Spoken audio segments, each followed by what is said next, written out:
আম্মা জান আয়েশা সিদ্দিকা আমার আপনার নবীকে বলেছিলেন, ইয়া রাসূলুল্লাহ ইয়া হাবিবাল্লাহ, হুজুর আমি আয়েশা আমাকে এত আপনি পিয়ার করেন, আমি আয়েশা আমাকে এত মহব্বত করেন, এত ভালোবাসেন, ইয়া রাসূলুল্লাহ ইয়া হাবিবাল্লাহ, হুজুর কিয়ামতের দিন কঠিন হাসরের দিনে আমি আয়েশা আমার কথাটা কি আপনার মনে পড়বে, আমার কথাটা কি আপনার স্মরণে থাকবে, হুজুর আমি কি সেদিন আপনার পাশে থাকতে পারবো?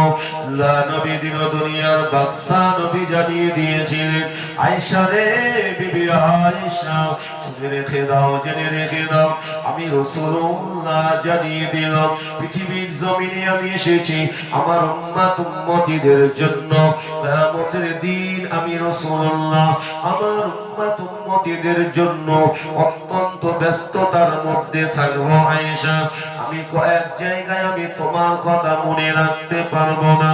আম্মা জান আয়েশা বলেছে, হুজুর ওই কিয়ামতের ময়দানে মানুষরা উঠবে বস্ত্রবিহীন অবস্থায়, হুজুর আমি আয়েশা সেদিন তো সেই অবস্থায় উঠবো, হুজুর না জানি সেদিন বড় লজ্জিত হয়ে যাব, বড় শর্মিন্দা হয়ে যাব। আল্লাহ নবী দয়াল নবী বলেছেন, আয়েশা কিয়ামতের দিন এমন একটা কঠিন দিন হবে, 50,000 বছরে একটি দিন হবে, কেউ কারোর দিকে তাকাবার মতো শক্তি থাকবে না, কেউ কারোর দিকে তাকাবার মতো শক্তি থাকবে না, প্রত্যেকের চোখ দুটো পরের দিকে থাকবে, সকলেই নফসি নফসি নফসি নফসি করতে থাকবে। আল্লাহ নবী দয়ার নবী দিন দুনিয়ার বাদশা নবী আমার কিয়ামতের ময়দানে আল্লাহ নবী দয়া নবী আমার মাকামে মাহমুদে দারে সাজদায় পড়ে কাঁদতে থাকবেন, ইয়া হাবিবি উম্মতি উম্মতি, আল্লাহ পাক আমার উম্মত উম্মতিদের উপায়টা কি হবে? আমার নবী পৃথিবীতে আসলেন নিজের জন্য আসলেন, জোরে বলে নিজের বিবি বাচ্চাদের জন্য, যে আল্লাহ আমার বিবি বাচ্চা আমার আপনজন সব আপনাকে পেয়ে গেছে আর দরকার নেই, নাউযুবিল্লাহ, না, আমার নবী সকলের জন্য এসেছেন, জোরে বলুন সুবহানাল্লাহ। আল্লাহ রাসূল সাল্লাল্লাহু আলাইহি সাল্লাম তাই কিয়ামতের দিনেও আমার নবী আমাদের কথা ভুলবেন না, আল্লাহ নবী আমাদের কথা ভুলবেন না। কিয়ামতের দিনে মাকামে মাহমুদের ধারে আল্লাহ রাসূল সাজদায় পড়ে কাঁদবেন। হায়রে আফসোস, এ নবীর উম্মতিরা আজ আমরা কি করছি একটু চিন্তা করুন, নিজের জীবনটাকে সর্বনাশ করবেন না, ক্ষণিকের দুনিয়া পেয়ে এই মিছে দুনিয়া পেয়ে আখিরাতটাকে নষ্ট করবেন না, কারণ আখিরাত সামনে পড়ে আছে, মওত আপনার আমার জন্য সামনে অপেক্ষা করতে লেগেছে। ও ভাইজানেরা, কারণ মৃত্যু অনিবার্য, মৃত্যু থেকে আমি আপনি কেউ রেহাই পাবো না, আপনার আমার যখন মওতের ডাক আসবে কেউ বাঁচাতে পারবে না। ও ভাইরা, মৃত্যু বড় আপনার আমার জন্য অপেক্ষা করছে।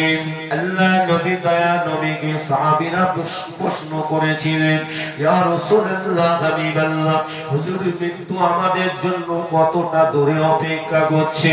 আল্লাহ নবী বলেছিলেন, ও আমার সাহাবীরা শুনে রেখে দাও, আমি রাসূলুল্লাহ জানিয়ে দিলাম মৃত্যুকার কোথায় হবে, কোন জায়গায় হবে, এটা আল্লাহ ছাড়া কেউ জানে না। আল্লাহ এটা আমাকে জানিয়ে দেন নয়, আমার আল্লাহ যেটা আমাকে জানিয়ে দিয়ে থাকে আমি সেটাই তোমাদের কাছে প্রচার করি।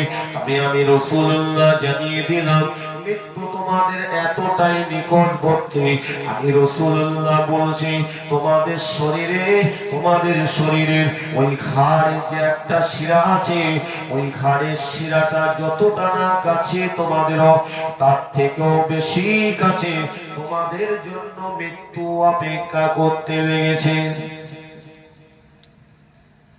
তোমরা মৃত্যুর জন্য তৈরি হও। মৃত্যুর জন্য তৈরি বলতে যে তোমরা ঈমানওয়ালা হয়ে থাকো, মুমিন হয়ে থাকো, কেননা তোমাদের শেষ সময়টা যেন ঈমানি রাস্তায় যেন মৃত্যু হয়।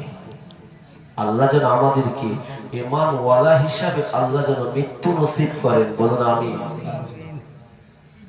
50 বছর হায়াত পেলাম, 60 বছর 70 বছর হায়াত পেলাম, এত হায়াত পেয়েও যদি আল্লাহকে খুঁজে না পাই, যদি এখনো ইমান ওয়ালা না হতে পারি, এই বয়স পেয়ে কোনো লাভ হলো? জোরে বলেন। আল্লাহ যৌবন বয়স দিয়েছে, যৌবন বয়স পেয়ে যদি সেই যৌবন বয়সটাকে সঠিক জায়গায় যদি আমি আপনি নিয়ন্ত্রণ না করতে পারি, সঠিক জায়গায় যদি না নিয়ে যেতে পারি, এই যৌবনের কোনো মর্যাদা আল্লাহর দরবারে থাকবে? কেননা আল্লাহ পাক রব্বুল আলামিন কিয়ামতের দিন আপনাকে আমাকে ধরবেন, কোনো ছাড় নাই বাবা, কোনো ছাড় নাই। ও ভাই জানেরা, সে রাজা হোক, সে নেতা হোক, সে মন্ত্রী হোক, সে ইমাম হোক, সে আলেম হোক, হাফিজ হোক, ধনী হোক, গরিব হোক, আল্লাহর দরবারে সকলকে উঠতে হবে, ঠিক কিনা? আল্লাহ পাকের বিচার অতি সূক্ষ্ম বিচার হবে।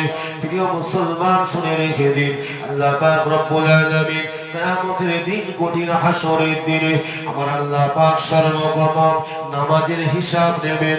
আল্লাহ পাক কিয়ামতের দিনে আল্লাহ পাক আপনার আমার যৌবন বয়সের হিসাব নেবেন। কিয়ামতের দিনে আল্লাহ পাক প্রথমে আমার আল্লাহ নামাজের হিসাব নেবেন, যৌবন বয়সের হিসাব নেবেন, আয় ব্যয়ের হিসাব নেবেন। আমি আপনি যে আয় করছি, রোজগার করছি, এর হিসাব কি আল্লাহ নেবে না? আল্লাহ নেবে। আমি আপনি যে ব্যয় করছি, এর হিসাব আল্লাহ নেবেন না? আল্লাহ নেবে। যৌবন বয়সের ইবাদত আর বৃদ্ধ বয়সের ইবাদত, যৌবন বয়সের ইবাদত আর বৃদ্ধ বয়সের ইবাদত। বৃদ্ধ বয়সের থেকে যৌবন বয়সের ইবাদতটা হলো মজবুত ইবাদত। জোরে বলুন সুবহানাল্লাহ। কারণ যৌবন বয়সটা আল্লাহ আপনার অনেক শক্তি দান করেছেন, ঠিক কিনা বলেন? যৌবন বয়সে আল্লাহ জবানকে পরিষ্কার করে দিয়েছেন, আল্লাহ পাক মুখ ভরা দাঁত আল্লাহ দান করেছেন, আপনার জিহ্বাটা সচল আছে, আপনি সুন্দর করে কোরআন পড়তে পারবেন, দীর্ঘক্ষণ দাঁড়িয়ে দাঁড়িয়ে নামাজ পড়তে পারবেন, ধৈর্য সহকারে আপনি আল্লাহ জিকির করতে পারবেন। কিন্তু বার্ধক্য বয়স চলে আসলে দাঁত পড়ে যাবে, জবান আস্তে আস্তে অস্পষ্ট হয়ে যাবে। ও ভাই জানিরা, তথাপি আপনি আল্লাহকে ডাকলে আমার আল্লাহ ডাকে সাড়া দেবেন, আপনার জিকির আল্লাহ কবুল করবেন, বৃদ্ধ বয়সের ইবাদত আল্লাহ কবুল করবেন। তবে শুনে রেখে দিন, জেনে রেখে দিন, বৃদ্ধ বয়সের থেকে যৌবন বয়সের ইবাদত আমার আল্লাহ 70 গুণ বেশি মর্যাদা দেবেন। জোরে বলুন সুবহানাল্লাহ। যারা বৃদ্ধ হয়ে গেছেন, আর আমার মুরব্বী যারা বসে আছেন, যারা বৃদ্ধ হয়ে গেছেন, শুনেন, আল্লাহ আপনাদেরকেও যৌবন বয়স দিয়েছিলেন, ঠিক কিনা বলেন? সেই যৌবন বয়স আর ফিরে পাওয়া যাবে না। ও ভাই জানেরা, মুরব্বী আব্বা জানেরা, কিন্তু বর্তমান যে আমাদের ঘরের যুবক বলো উদাসীন হয়ে ঘুরছে বাবা, দুনিয়ায় আনন্দে মেতেছে। শুনে রাখেন, এই সময় যে পার হয়ে যাচ্ছে, মনে রাখবেন যে সব ভুল হয়ে যাচ্ছে। না না না না, সবটাই আল্লাহর দরবারে লিপিবদ্ধ হচ্ছে। কিরামান কাতিবিন ইয়ালামুনা মা তাফআলুন। দুই ফারিস্তা আপনার আমার আমল নামাটা লিপিবদ্ধ করছে। আমল হলো দুই প্রকার, একটি হলো নেক আমল, আর একটি হলো বদ আমল। ও ভাই জানেরা, ও আমার মুরব্বী আব্বা জানেরা, আমি আপনাদের বলতে চাই, যতটুকু আমি আপনাদের কাছে নসিহত করছি, আল্লাহ পাক আমাকে যতটুকু বলিয়ে দিচ্ছেন আমি বলতে পারছি। তবে কোরআনের আলোকে বলছি, এখানে কোনো গল্প গুজব করতে আসেনি বাবা।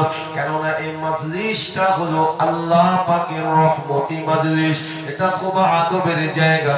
এখানে কোনো আনন্দ ফুর্তি করার জায়গা নয়, এটা কোনো রং তামাশার জায়গা নয়, এটা কোনো বিয়াদবি করার জায়গা নয়, এটা খুব আদবের জায়গা। এরকম জায়গা থেকে, এরকম মাজলিস থেকে আল্লাহর অনেক বান্দা বান্দিরা হিদায়াতের রাস্তা খুঁজে পেয়েছেন। জোরে বলুন। বলছি না ভুল বলছি? কারণ কোরআনের মজলিসেই তো আল্লাহ পাক হিদায়াত দেন। কোরআনের মজলিস